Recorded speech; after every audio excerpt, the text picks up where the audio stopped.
and welcome everyone to the webinar Planet and People, Exploring the Link Between Climate and Gender Dynamics. I'm Grace Cohn, a manager with SRI Executives Consulting Practice. I'm delighted to welcome you to our event today. For those who may be a little bit less familiar, SRI Executive is an executive search and consulting firm focused in global development. We work with mission and impact-driven organizations to place leaders and support them and their teams as they develop new strategies and strengthen their organizations. The individuals and organizations with whom we work, and we at SRI Executive ourselves, are always keeping our eyes up to the challenges and opportunities that face the sector today and what is coming up over the next several years. Across the board, we see the increasing challenge that the climate crisis poses. We see organizations that had not been focused on climate needing to consider how climate change and its cross-cutting impacts will affect their work. It seems like the need to integrate climate considerations, if not a focus on climate, into much, if not all, of the work across the sector is becoming inevitable. This week, as we approach this year's International Women's Day, we are exploring the nexus between the climate crisis and the ongoing pursuit of gender equality. SRI, as a women-founded and primarily women-led organization, has a strong passion for gender equality. In our work, we've had the pleasure and the luck of meeting and working with others who share our interest, inspire us, and challenge us to think differently. And we're joined on today's panel by three such individuals, and we're really excited to hear them share their thoughts with you in just a moment. By way of a little bit of introduction before we get started, first we are joined by Tarye Gabadegejan. Did I pronounce that correctly? Close-ish. She's the recently appointed CEO of the Climate Investment Funds, one of the largest active climate finance mechanisms in the world. Tarye is a seasoned climate finance executive with over 20 years of experience investing in emerging markets and developing economies, including significant experience in mobilizing private capital to climate action and supporting policy design for energy transition finance and implementation. Welcome, Tarye. Thank you. Next, we're joined by Helen Pepper, who's currently spearheading the Global Engagement, Communications, and Advocacy Division at the United Nations International Fund for Agricultural Development. Before her tenure there, Helen served as the United Nations representative of the Andean region and regional director of the United Nations Information Center in Bogota, covering Colombia, Ecuador, and Venezuela.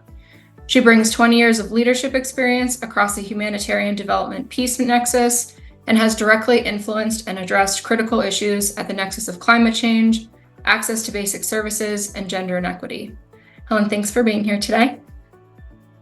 Thank you. It's a pleasure to be here.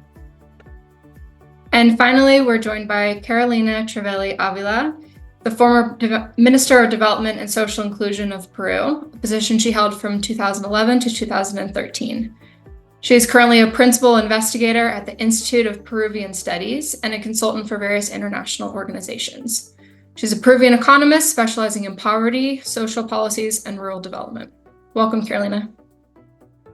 Well, thank you for the invitation. Happy to be here. So in just a moment, we'll get to hear from these wonderful panelists in a conversation facilitated by SRI's own Apurva. And throughout the conversation, we welcome your questions in the Q&A function. And towards the end of the conversation, we'll be able to open it up to some of those questions. So please do keep them coming as we have this an interesting conversation. If you do need to step out for any period, we will be sharing a recording of the session and it will be available on SRI's website later this week. So without further ado, thank you again for joining and a happy early International Women's Day for all. And with that, over to you, Apurva. Thank you, Grace. And once again, a very warm welcome to everyone joining today as we explore the intersection of climate and gender and talk about this very important issue.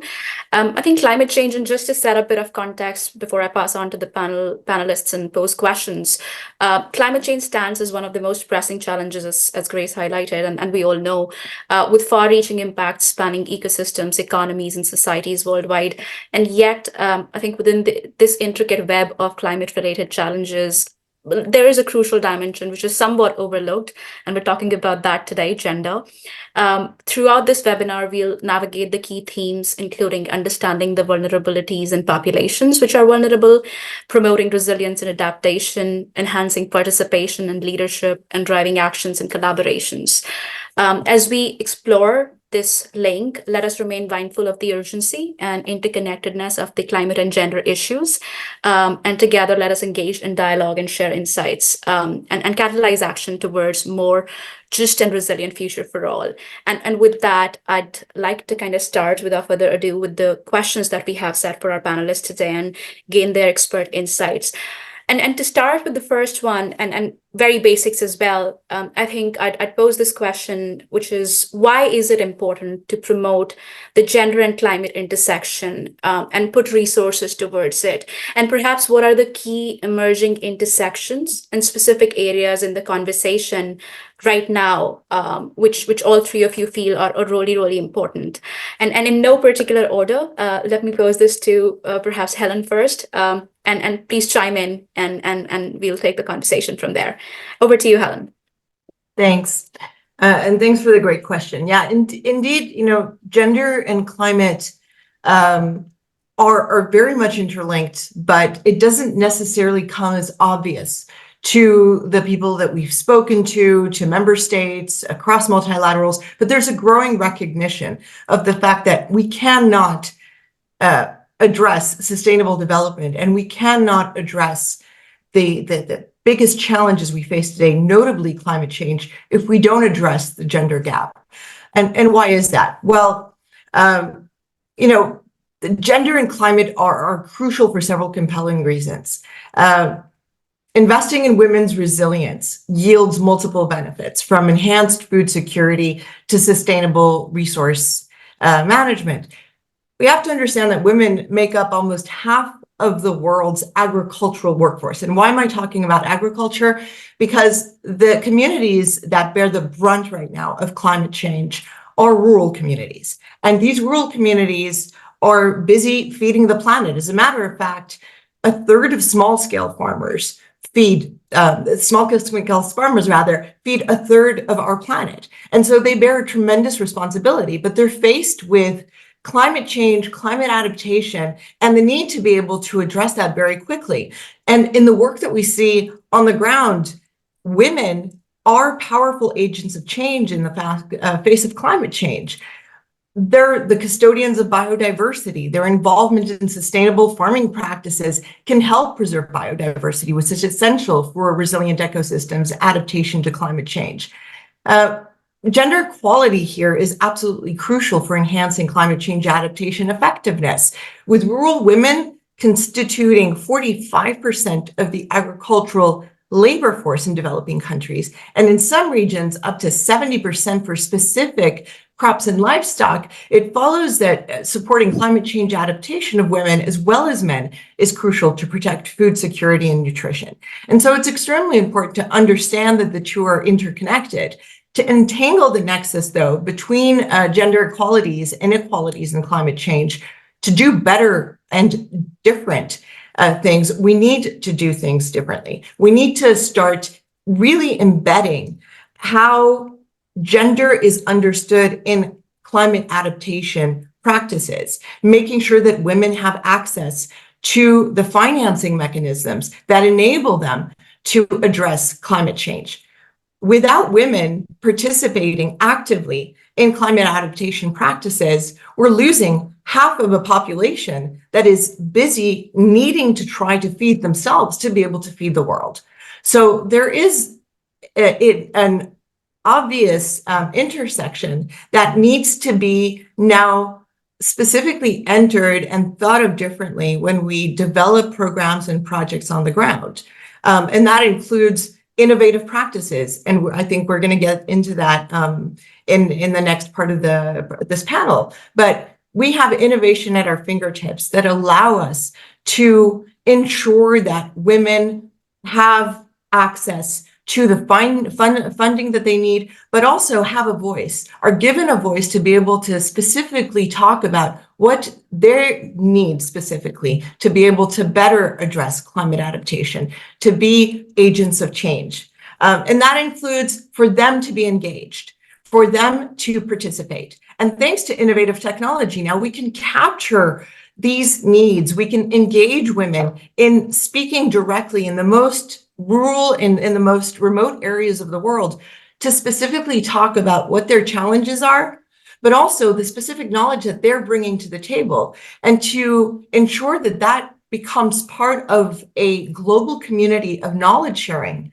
and that women themselves feel empowered and that they feel that they are given the tools to be able to lead the change. But without women at the heart of this discussion, we're basically not going to be able to continue addressing the need for to address climate change effectively and to be able to meet our goals for sustainable development. So again, investing in women's resilience yields multiple benefits. And we have to understand that it is time to look at those emerging intersections and the specific areas that across our various sectors, across the multilateral sectors, across the government sectors, across thought leadership, as well as partnering with the private sector, there needs to be a shift in how we include and integrate women in a solution, and as a matter of fact, leadership to address climate change. Thank you, Helen. Perhaps Carolina, do you want to go next? Yeah, thank you, Apurva. Adding on what Ellen just said, I would approach the question saying that all the studies, all the evidence show us that women face greater impacts of climate change, but they don't get greater support. They don't get the better tools to address those larger impacts and challenges. So what we need to begin thinking is if we have these agents of change that could contribute to face all the climate challenges, we need to help them. We need to support them. We need to understand where they stand today to face those challenges. And what we know, especially for the rural, the more vulnerable women, the ones with ethnic backgrounds that often confront them with discrimination, have to have specific policies and guidance to be able to face the challenges we are willing to ask them to face. It seems easy to say women could do more and should do more to face all these climatic challenges, to better adapt, to reduce the impacts, to contribute to avoid climate change.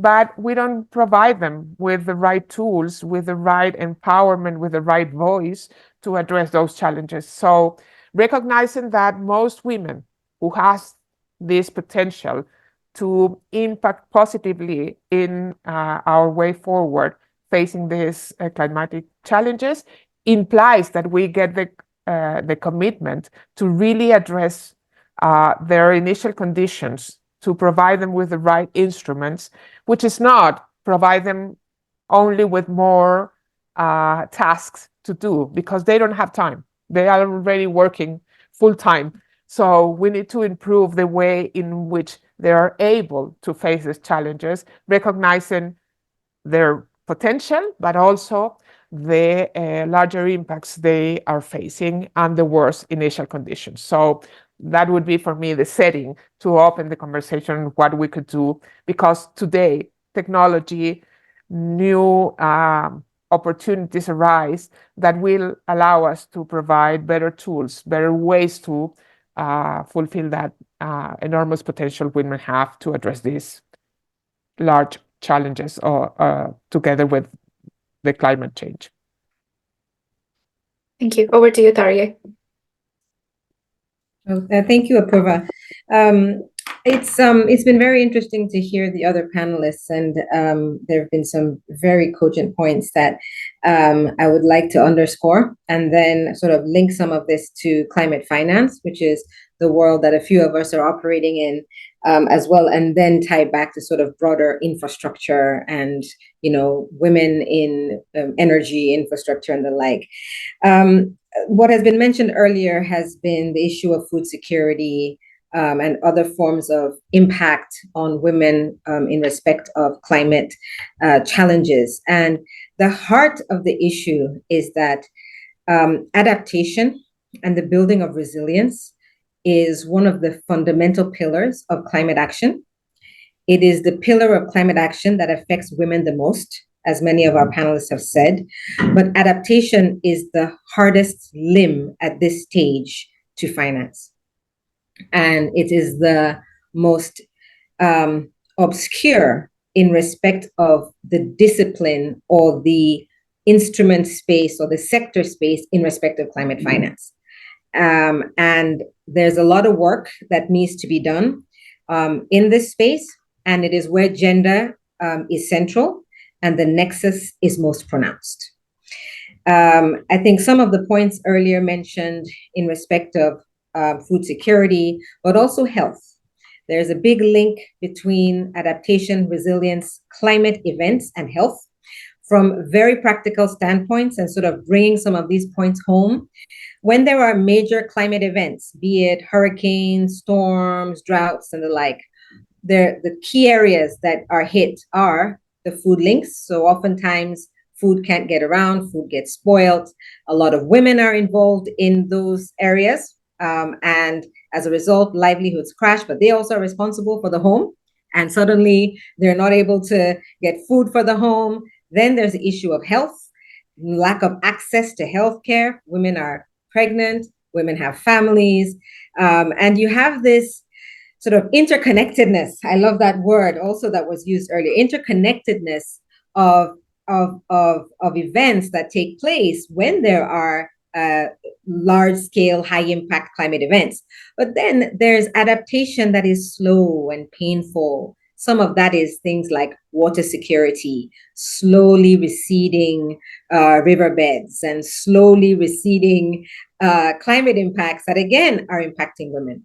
So part of the challenge for all of us as we push forward into impacting gender and women in climate action is the challenge of impacting on adaptation and all the work that needs to be done around adaptation, because there's some very sort of clear interplays of gender and climate when it comes to adaptation. But our challenges with centralizing adaptation into the narrative and into the discourse is part of the work that needs to be done. Fortunately, there are green shoots, there's progress. We'll probably get into that in the later part of the discussion around what is happening with adaptation finance, and the like.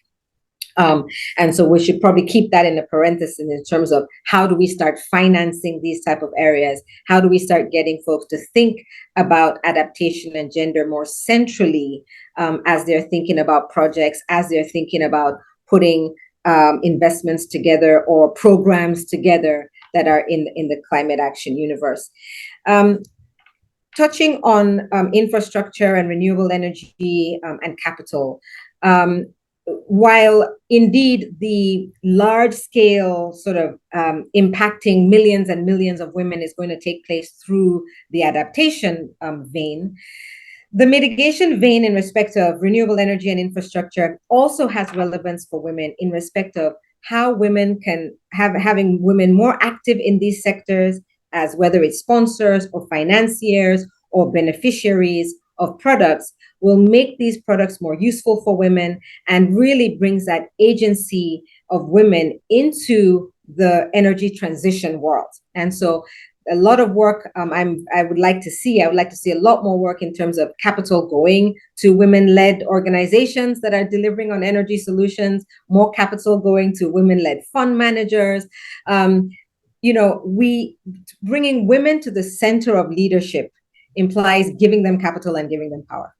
And so we want to see more of that on the mitigation side, where there's clear case for capital allocation and projects. But now what we've got to do is get different types of thinkers, different types of people, including women, as front and center of that work. Back to you, Apurva. Thank you, Thari, and thank you all of you. I think if you've raised some really interesting points, and we'll, as in interest of time, also we'll try to dive deeper into some of those areas as much as we could. And one of the areas, I think, as we come from different geographies as well, and it's been interesting to kind of get together this panel. We all are sitting in different geographies today. Often the conversation around development is dominated by global voices and actors, but there are some really effective programs and initiatives built locally. and regionally, and be it the care economy or gender budgeting or national climate change policies addressing the vulnerable population and other resilience building initiatives. I think it's very important to talk about those. And Carolina, I'll start with you, as you bring a strong regional perspective and interesting research and data insights as well, in terms of what does it look like to translate actions from global to national scale, and perhaps vice versa, and how might the countries and the governments and the organizations balance these actions with a lot of competing priorities, I'd say, like in the world that we're living with, peace, security, and so on and so forth. So I'll start with you, Carolina, but please, everybody, feel free to chime in as we talk about it. Yeah, thank you, Apurva. I think for sure we need the high level macro policies at the national level to guide whatever is happening, to the regional agreements and the global agreements to really set the way forward.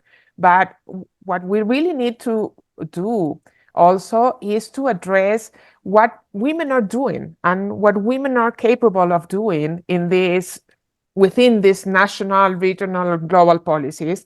And for that, I think we need to go back to see what is the actual activities that women are able to conduct in their families, in their communities, in their regional work, and how we could support and link those with the more national level, regional and global policies. And I think there are specific tools that now we've learned are critical to help that connection between the ultra-local, family-based, locally communal work with the national policies. And for example, financial inclusion policies, where we could really connect every citizen, every woman in the more remote place in the world with this huge network of people connected through the financial system, through the financial systems, because this is not only about the banking system, but also the communal organizations, the public G2P programs that will allow these women to get interconnected and be able to get exactly what we were discussing before: new tools, more instruments, a different set of tools that you can use for these different challenges, for adaptation, for building resilience, for helping mitigation, a channel to get funding, but also to promote your ideas and your practices into more nationally, regional, global insights to build these instruments that we could use to face the environmental challenges. So we need to identify, I think, digital developments are key here, just to send back and forward information to help women to build resilience through getting them in better networks of support, more peer effect also happening, that is key for women to develop. But I would say more connectivity through financial channels, through political and cultural exchanges, through local organizations, through empowering them through these better networks, are key issues, are key roads that we could improve and use to move this talent, to provide them with better tools, and to allow them to fulfill the role in this crucial situation. Thank you, Karina. Please, other panelists, I'll invite you to chime in and add any examples or any insights that you might have to. Well, I can just add, Apurva, the issue of country-led programming. And so I think what we're seeing is a big move toward more country-led climate strategy, transition strategy, because and that also sort of pushes forward into locality-led. Every country has their own sort of local government or regional government. And so I think what we're beginning to see is an increasing acknowledgement of the need for a bottom-up as well as a top-down. I think we've had a lot of high-level policy toward different forms of climate action, both for emissions reduction and for adaptation and for resilience. But I think solving for resilience is very much a bottom-up lane, and that has to click through to the country, the region, the locality, and the community. And I'm looking forward to seeing a lot more of that as we're sort of building forward into climate finance and climate action 5.0, if you will. Where we are right now is that we need to see a lot more local design of solutions, because it really is those people that are directly affected that understand what the weakness is, where where that investment in a particular potential road link, as an example. I mean, one of the issues that, I always like to give practical examples, but a lot of the time, one of the problems is when roads get washed out. Now, from a top-down perspective, nobody thinks that investing in a road is necessarily, the priority for dealing with climate resilience. But there are many communities that said if there was one thing you should invest in to make you more resilient, they would say the road. So that's why we need a lot more bottom-up work, so that the solutions are actually highly relevant and are actually sustainable and long-term for the communities and the people affected. Yeah, and if I could chime into that, because of course that's an area I'm particularly passionate on, is that the approach, that bottom-up approach. There was a definite shift a few years ago. I mean, I think for people who worked and lived across the humanitarian development work in the field, we've been seeing that for years. But it's true that there's always been a gap with global discussions, global policy and political thinking.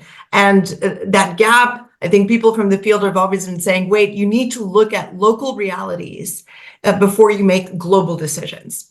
And there's definitely a shift a few years ago where, the United Nations, for one, for its 75th anniversary, launched this, largest dialogue for global action. The purpose of that and behind it was the idea of really leveraging local knowledge. Now, and that was extremely, heartwarming to see that this was finally starting to shift the way that we were going to then develop and design solutions going forward, because there's obviously a gap. Yes, across the 20th century, we've done a tremendous amount of work to bridge gaps across the world at a diplomatic levels between cultures, dynamics, economies.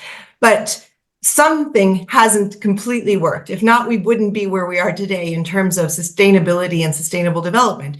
And there was finally a recognition that, we need to listen to people. We need to listen to the people who are behind those solutions. We need to give them a voice. But how to do that? And I think that there's still a lot of work to do to be able to get policymakers to understand that, yes, it's not just advocating on the need to listen to people, but it's actually actively doing it and being able to use that technology. We talked about it earlier, and I think the different panelists also mentioned it. We have that technology now at our fingertips to be able to listen, analyze, understand various contexts, and take that into decision-making processes. So, just to give you a very quick example, one of the very exciting projects that I've been working on with one of our partners, Farm Radio International, has been building across Africa. We've done this across 8 to 10 countries now, and now most recently in India, and then in Peru and Bolivia, these massive rural dialogues using radio as a key opportunity to listen, to engage, and to give rural populations, and particularly women, a voice, and a protective voice in some of the countries where they cannot speak necessarily freely. And we captured hundreds of thousands of voices, and these are not just simple surveys, right? These are actual discussions which allow for women to feel empowered, to feel engaged, to feel dignified. I've talked about the dignification of people, but also through the impressive use of blockchain technology and artificial intelligence, we've been able to capture that and turn that into qualitative and quantitative data. And that data, what does it tell us? It tells us that a lot of the preconceived notions, for instance, that all the youth want to leave rural areas to go to the cities is wrong, right? They actually are looking to stay. But the Ugandans need better access to financial inputs to be able to develop some of their locally led solutions. And in a neighboring country, for instance, women are very much in need of understanding where the seeds come from to make sure that they're nutritious and that they have particular health concerns because of some of the particular incidents that they faced. And the land rights is another very, very strong issue, right? Access to land rights is something that has come out, especially across the women dynamics, and the necessity to be able to address that. So strengthening women's land rights, just if you allow me to give a very quick deep dive in that, there's a lack of recognition that women still do not have access to land rights in many parts of the world, and that has a direct impact on their capacity to sustain themselves and to be able to participate actively in climate adaptation. For instance, one pointing example where women's lack of access to land rights directly affects climate change adaptation efforts is in sub-Saharan Africa, and particularly in countries like Niger. In Niger, there are customary laws and practices that often restrict women's access to land and property rights, and despite formal legal frameworks that promote gender equality. And that disparity not only is undermining women's economic empowerment and livelihood security, but it also affects their ability to engage in and benefit from climate change adaptation strategies. The fact that we're starting to highlight that, though, the fact that there are discussions, that doesn't mean we do no longer speak to that government. There is a growing awareness of the need to be able to address this. And so one of the particular areas that's quite exciting is the strengthening of women's land rights that is becoming more and more central, and connecting the dots to climate change. At the same time, this is very connected to gender imbalance and to gender-based violence, because in many ways, there's interconnectivity to that. And again, I could go on and on about that, but that's just to give you a deep dive on the importance. Again, that to be able to address that, we need to make sure that women are included in decision-making practices. And one of the other innovative ways that we're addressing that is to making sure that women are getting not only the financing that they need through new and innovative financing approaches, but that are also being trained to train other women. And the training of trainer type of methodology is another way to ensure that those voices, their roles, their responsibilities in addressing climate adaptation are effective across the geopolitical and very diverse geopolitical landscape that we're operating in. Mm-hmm.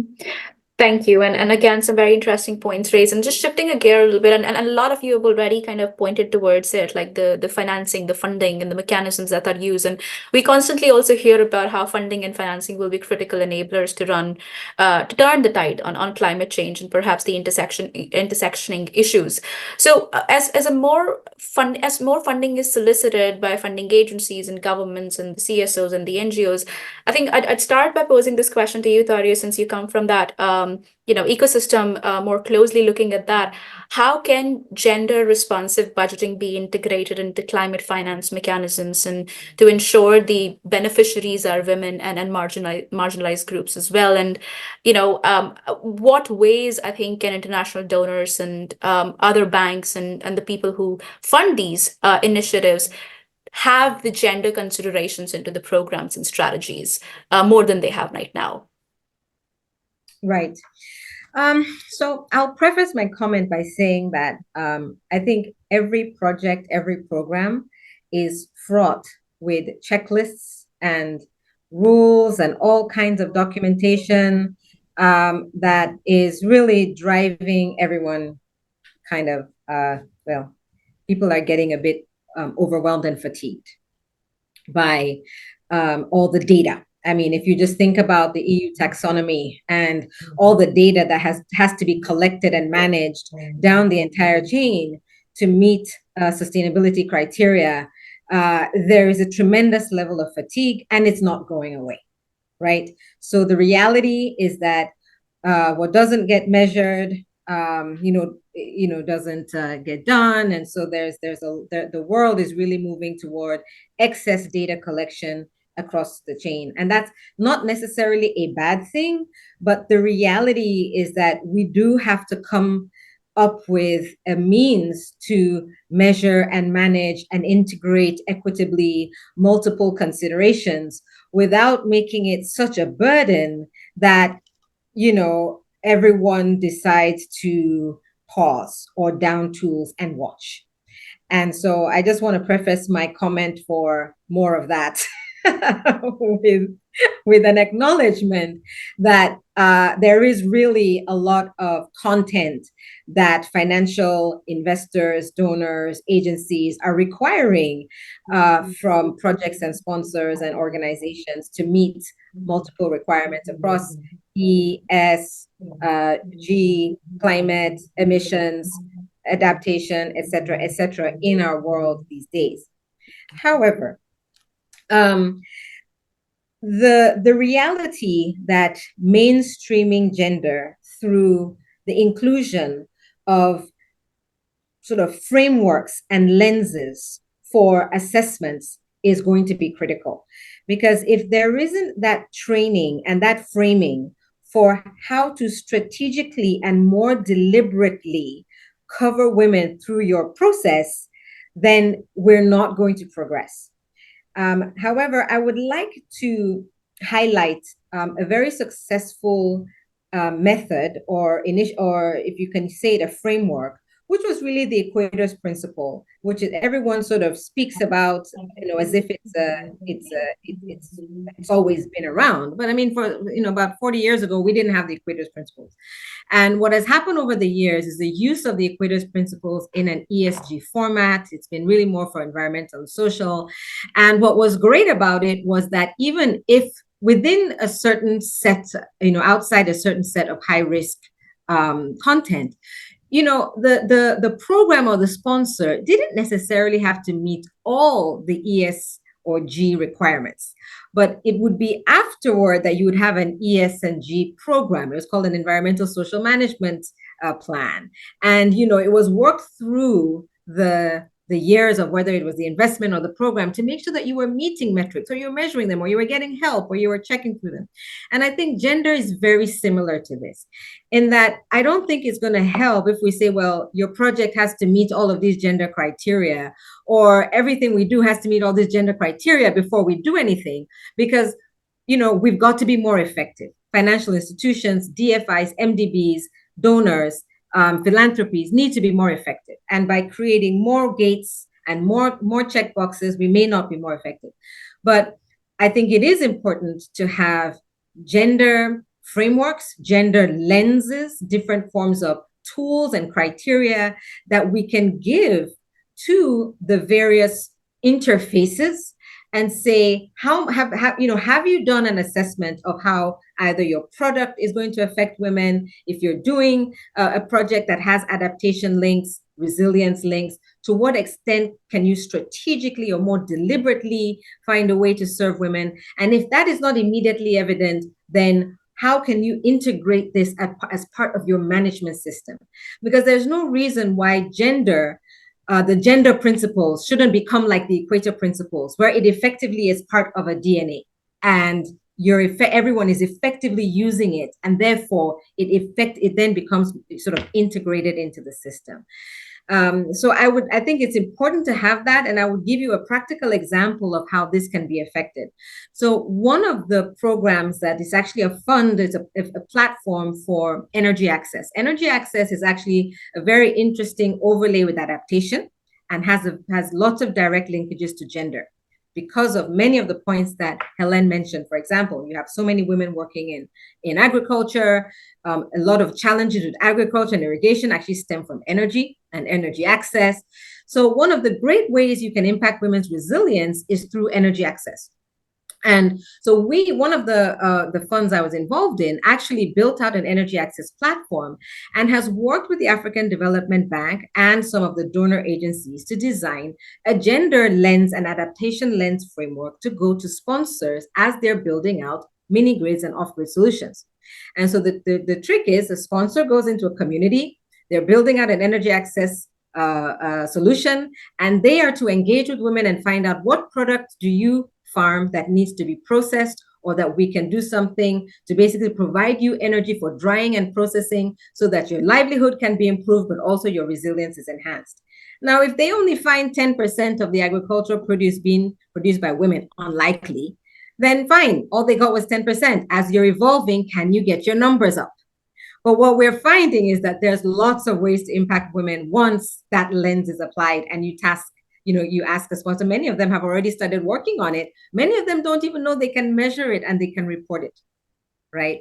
So I think there's a lot of opportunity for adding frameworks, different forms of measurement and reporting that don't become so burdensome that there's no action, but it's done so that there's action in the right way for effectiveness.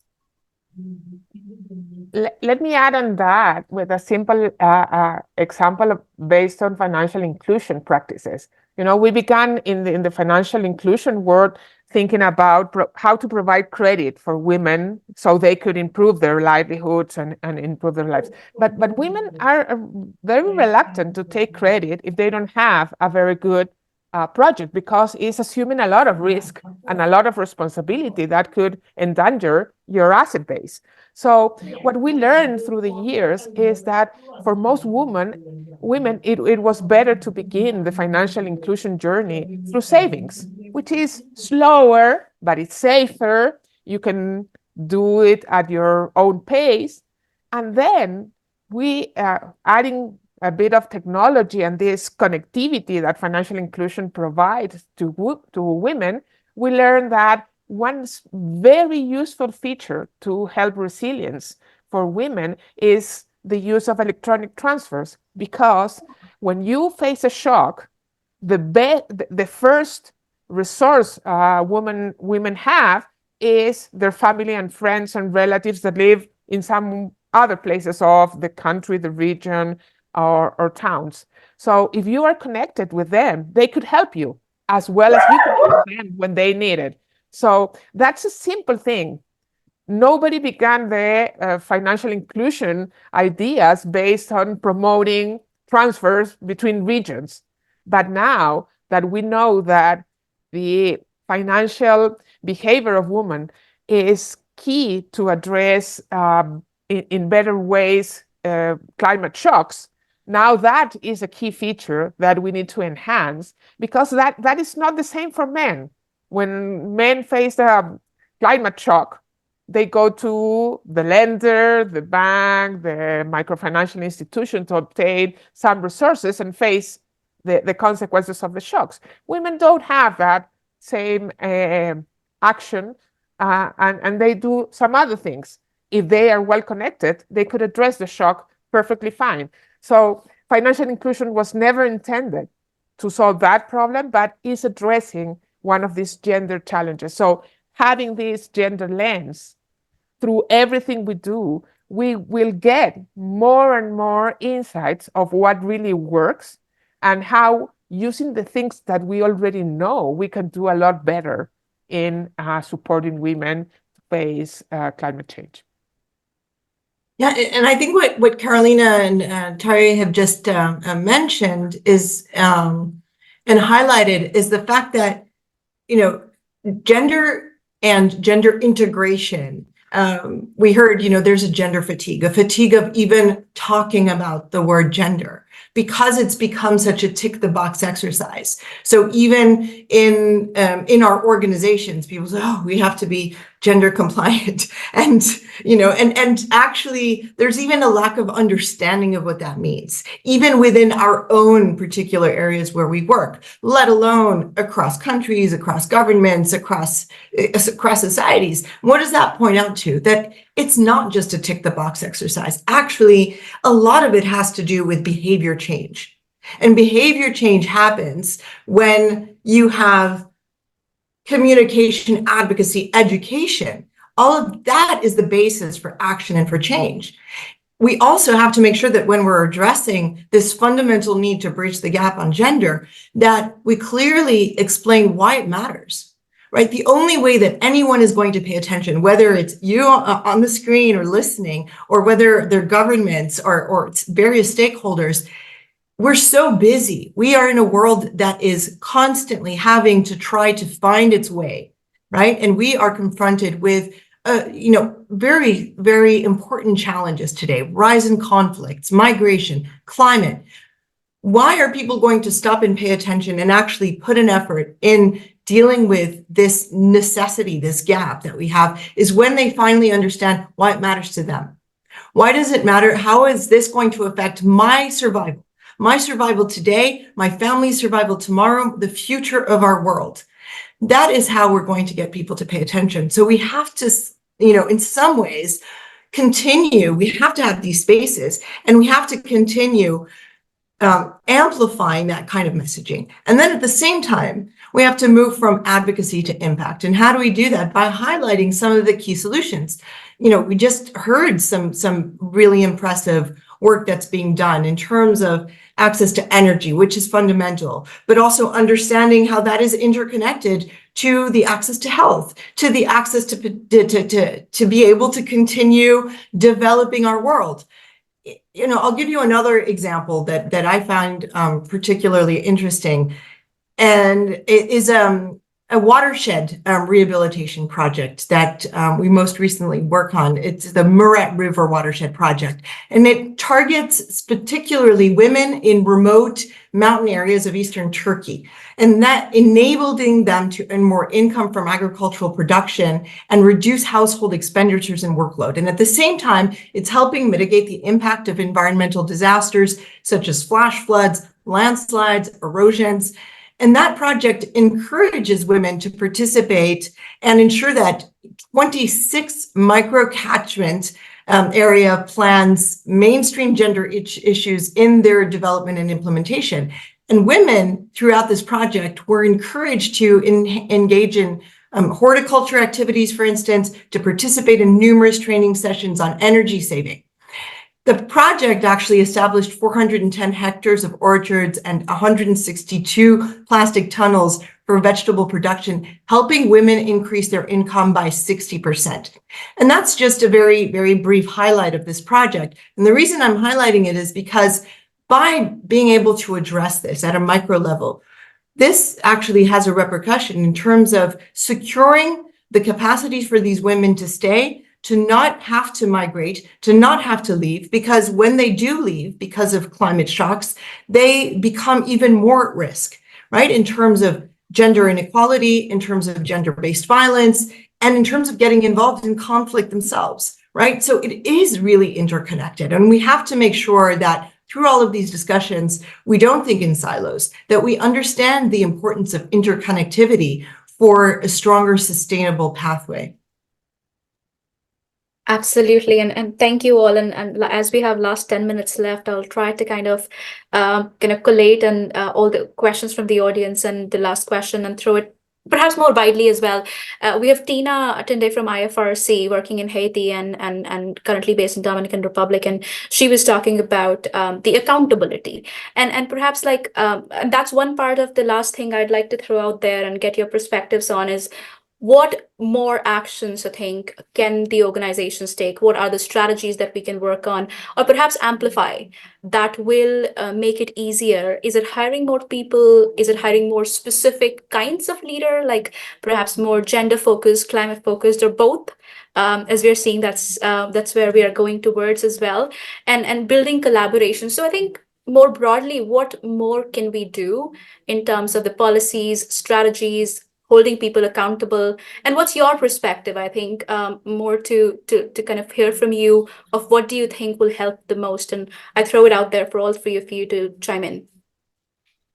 I will go first because, as I anticipate, I have to leave early this meeting. But I would say that for me, the main message here is we need to move, as Helen said, and we all said actually, from this idea of just tickling the box of, oh yeah, we are addressing the gender concern because it's the right thing to do, and talking more about what we are doing in that sphere and what is feeding our conversations about how we are addressing those challenges, because we need to get more closer to the actual lives of the women we want to help in their way to address the climatic and environmental challenges, in their way to improve their livelihoods, to have a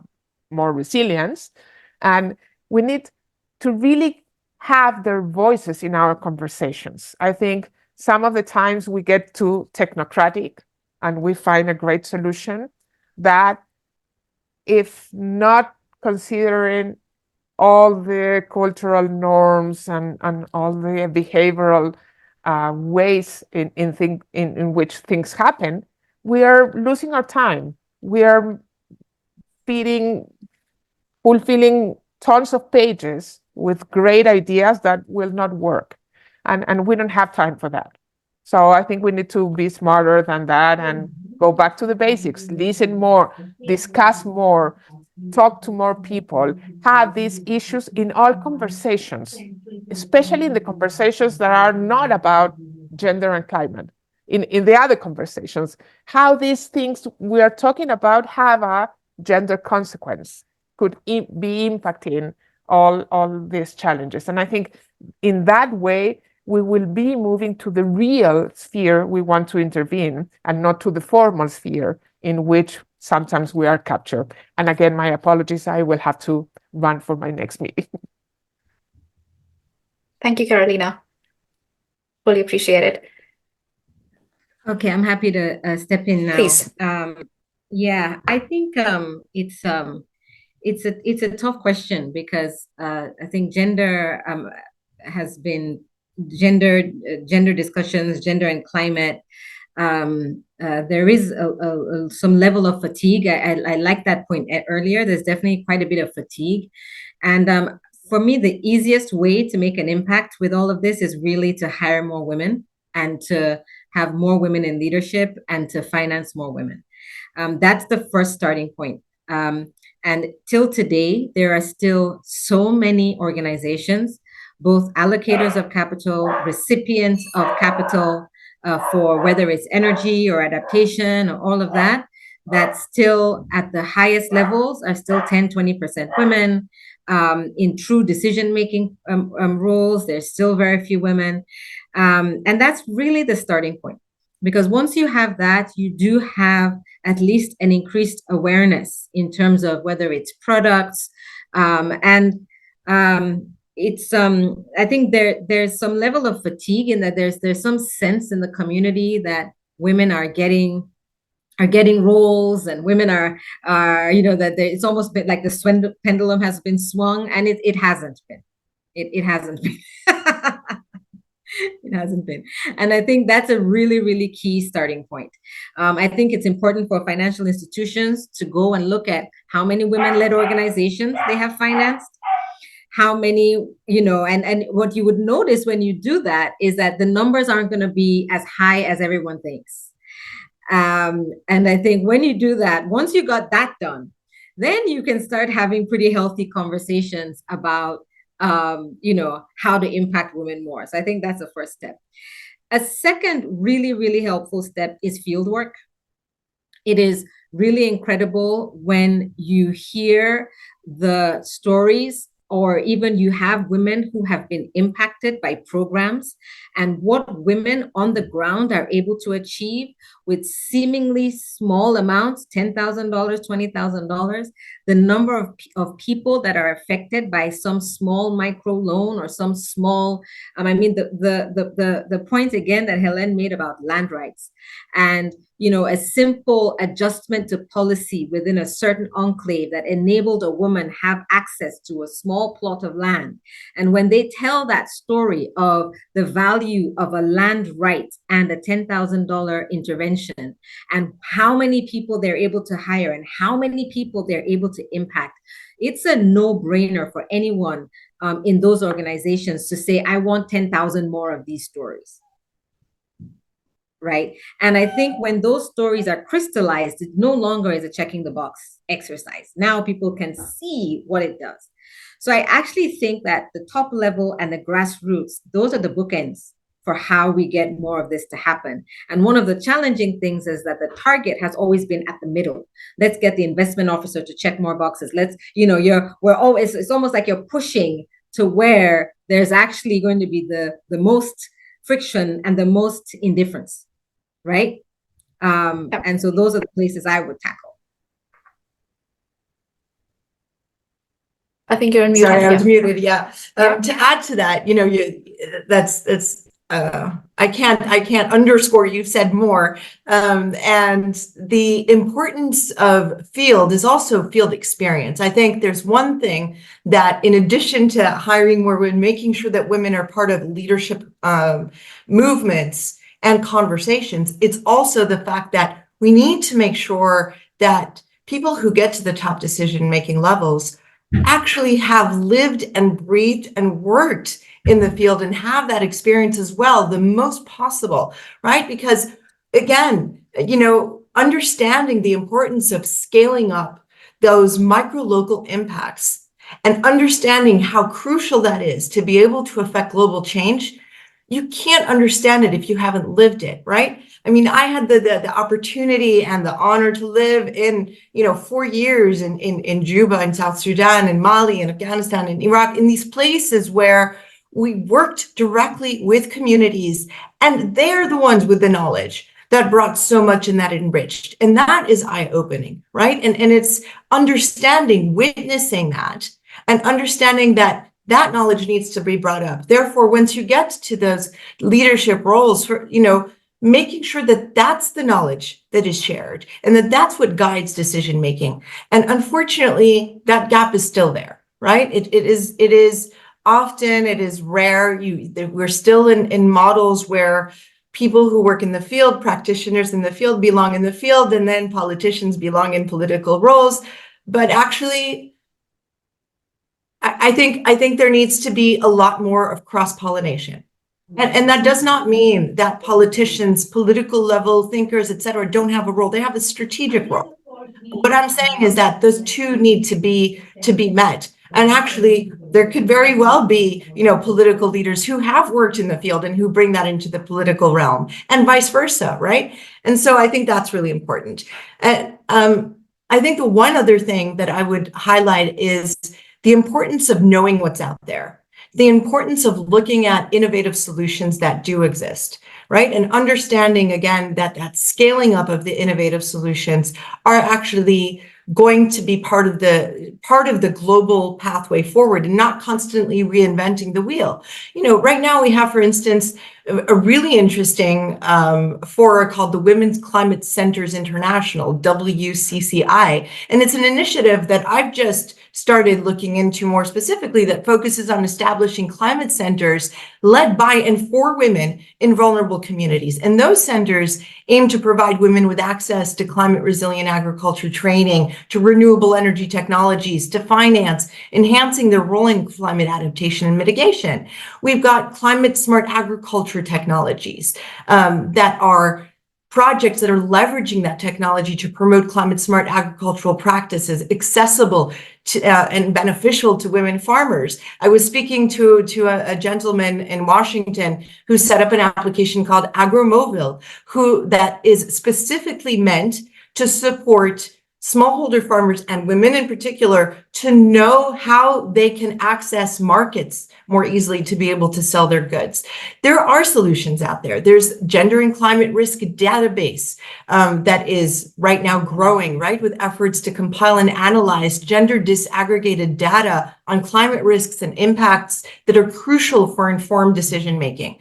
And initiatives like the Global Gender and Climate Alliance that are working on databases that can help policymakers understand how climate change differently affects women and men, and design, therefore, gender responsive strategies that go beyond strategies, but actually lead to impact, right? And again, there's capacity building and empowerment, leadership training for women in climate negotiations are starting to become more and more visible. Grassroots women's leadership in climate solutions. And all of this should feed into policy integration and advocacy, right? So national gender and climate action plans could feed into some of those particular solutions. So again, yes, I think that it's really important to be aware of the innovation out there and to be able to make sure that we bridge the gaps in that way. Absolutely. And I think you've summed up very nicely, and I don't need to say anything more, Helen, but I just would like to, we're just on time as well. I'd like to thank everyone for your precious time. Can't thank you enough for joining us today and to sharing your insights, and a very, very happy International Women's Day. We'll follow up with the questions that we've had in the chat, which we couldn't take today, and the blog and the recording of this session today. But again, once again, thank you so much to the panelists. Thank you so much, everybody who's attending, and a very, very happy International Women's Day, and enjoy. Thank you. Have a nice day ahead. Thank you. Thank you all. Bye-bye. Bye.